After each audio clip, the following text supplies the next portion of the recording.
Now the next topic for the preparation of the colloidal sole, that is the by electrical dispersion method. पिछली video मैंने dialysis बोला था, dialysis इसकी purification है. So it is the by electrical dispersion method. So इस method में सबसे पहले हम डायग्राम क्लियर करेंगे. डायग्राम में देखो हमने क्या लिया, एक चैम्बर है हमारे पास. इस चैम्बर के अंदर हमने ये जो है वो डिस्पर्जन मीडियम लिया हुआ है, और ये दो जो है हमारे पास वो इलेक्ट्रोड हैं जिसका हमने कोलाइडल सोल बनाना है उस मेटल की. और इसके अंदर हमने यहाँ पे इलेक्ट्रिक आर्क लगाया हुआ है इसको हीट करने के लिए, और इसकी सराउंडिंग में हमने ये आइस के क्यूब्स सेट किए हुए हैं ताकि हीट जो है वो बहुत ज़्यादा ना हो जाए, और जब मेटल के वेपर्स बनेंगे तो इमीडिएटली वो कंडेंस हो जाए. क्लियर. अगेन देखिए डायग्राम को, क्या लिया है हमने, मेटल जिसका सोल बनाना है उसकी रोड्स. क्लियर. यहाँ पे डिस्पर्जन मीडियम, यहाँ पे आइस, और and this one is the arc, electric arc. So this method is commonly used to prepare the colloidal solution of the metals such as platinum, silver and copper and gold. तो ये जो method है वो किस किस के लिए use होता है, सिल्वर, कॉपर, गोल्ड और प्लैटिनम के लिए. Hair two electrodes of metal whose colloidal solution is to be prepared are immersed in dispersion medium. जो मैंने आपको पहले एक्सप्लेन कर दिया कि जिसका हमने सोल बनाना है वो दोनों की दोनों electrodes are immersed in dispersion medium. Clear. Then the dispersion medium get cooled by surrounding. ये जो हमने आइस ली है, clear, it's cooled by the surrounding where ice is kept. यहाँ पे आइस है वो इसको क्या करेगा, कूल कर देगा. An electric arc is स्टक्ड between the two electrodes. ये आर्क, इलेक्ट्रिक आर्क जो है वो दो इलेक्ट्रोड्स के बीच में हमने सेटअप कर दी है. Then as a result of tiny particles of the rod break down and which comes from the electrodes. that is, ये जो इलेक्ट्रोड है यहाँ पे इलेक्ट्रिक आर्क की वजह से क्या होगा, इलेक्ट्रोड जो है उसके पार्टिकल्स डिसइंटीग्रेशन में चले जाएंगे, मतलब वो डिसइंटीग्रेट होने शुरू हो जाएंगे स्मॉल स्मॉल पार्टिकल्स में, और फिर धीरे धीरे वो क्या हो जाएंगे, वेपराइज हो जाएंगे. ये जब वेपराइज होंगे तब इमीडिएटली ये जो बाहर वाले आइस क्यूब्स हैं कि उसके साथ मिलके उसको क्या कर देंगे, कंडेंस कर देंगे. That is the intense heat of arc first changes the metal into vapors which get condensed immediately in the liquid to give the colloidal solution. और जब ये हमारे पास वेपराइज्ड फॉर्म में जाके इस कंडेंस जो हमारे पास डिस्पर्जन मीडियम है इसके साथ मिक्सअप होएंगे, वैसे ही हमारे पास क्या होगा, इमीडिएटली वो कंडेंस होने शुरू हो जाएंगे, क्योंकि बाहर हमने क्या ले रखा है इसका टेम्परेचर लो करने के लिए, ice cubes. So in this way हमारे पास जो है वो कोलाइडल सोल की प्रिपरेशन हो जाएगी.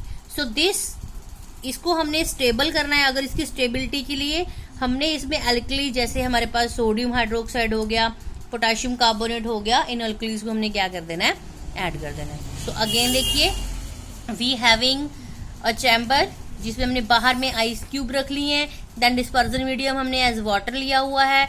इलेक्ट्रोड उस मेटल के लिए जिसका हमने सोल तैयार करना है, उसको इलेक्ट्रिक आर्क के बीच में मर्ज करके रख दिया हुआ है. देन हमने सिंपली क्या करना है, इसको वेपर्स में कन्वर्ट करके इसको कंडेंस करना है, और इसमें हम क्या कर सकते हैं, इसका कोलाइडल सोल जो है वो बना सकते हैं. नाउ द लास्ट मेथड जो है वो हमारे पास, that is the by peptization. First हमने किया था mechanical method, mechanical dispersion method, जिसमें हमने मूवेबल डिस्क के अकॉर्डिंग इसको रोटेट करके कोलाइडल पार्टिकल्स में कन्वर्ट किया था. उसके बाद हमने इलेक्ट्रिकल मेथड किया. Now last one is the peptization. So firstly we have to clear what is the peptization. The process of adding or converting a freshly prepared precipitate into colloidal form by the addition of suitable electrolyte. हम इसमें क्या करते हैं, electrolyte की addition करते हैं. Clear. Electrolyte की addition करके हम इसको कोलाइडल सोल में, कोलाइडल फॉर्म में कन्वर्ट करते हैं. क्लियर. द इलेक्ट्रोलाइट जो हम इसमें यूज करते हैं पेप्टाइजेशन में, उसको हम क्या बोलते हैं? Peptising agent. क्या बोलते हैं हम उसको? Peptising agent.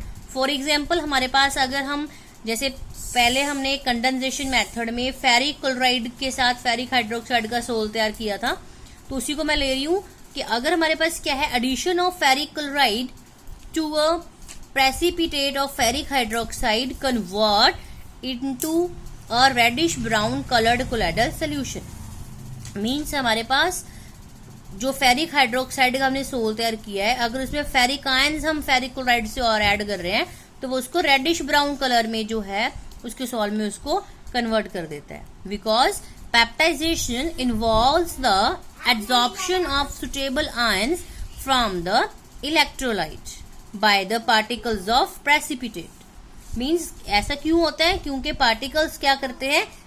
एब्जॉर्प्शन करते हैं। For example ferric ions from the ferric chloride, that is जो फेरिक क्लोराइड हमने लिया वहां से ferric ions are absorbed by the ferric hydroxide precipitate and the charged particles of the formed ion repel one another and form the colloidal soul। तो जो इस तरह से हमारे पास क्या होगा कि जो फेरिक है, जो हमारे पास फेरिक हाइड्रोक्साइड का सोल है, वो फेरिक आयन जो है वो एब्जॉर्ब करेगा किसमें से? फेरिक क्लोराइड में से। क्लियर?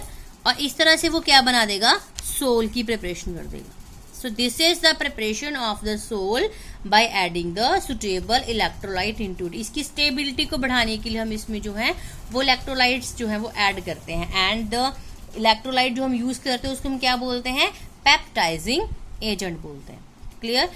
ये दोनों मेथड अप्लाई करने के बाद हम जो है वो पेप्टाइजेशन का प्रोसेस इसके ऊपर लगाते हैं, क्योंकि हम इसमें जो फ्रेशली प्रिपेयर्ड सोल होता है उसमें हम क्या करते हैं, उसकी और ज्यादा उसको कोलाइडल फॉर्म में लाने के लिए उसमें इलेक्ट्रोलाइट की एडिशन करते हैं। तो सिंपली आपको ये एग्जाम में आ सकता है कि व्हाट इज पेप्टाइजेशन, तो आपने इसकी डेफिनेशन देके फेरिक क्लोराइड या कोई और भी आपकी बुक में एग्जाम्पल है उसको उसके साथ एक्सप्लेन कर देना है। So this is all about the preparation of the colloidal sols. Clear? Now next method हमारे पास आएंगे इसकी प्यूरिफिकेशन के। मीन्स कि ये जो आप लोगों ने सोल्स तैयार किए, इसमें हो सकता है कोई ना कोई इम्प्योरिटीज हो, तो उनको हमने प्योरीफाई करना है। उसमें भी हमारे पास सर्टन मेथड्स होंगे। सो दीज मेथड्स पहले आप इसको कीजिए, then we will do in the next video. Thank you.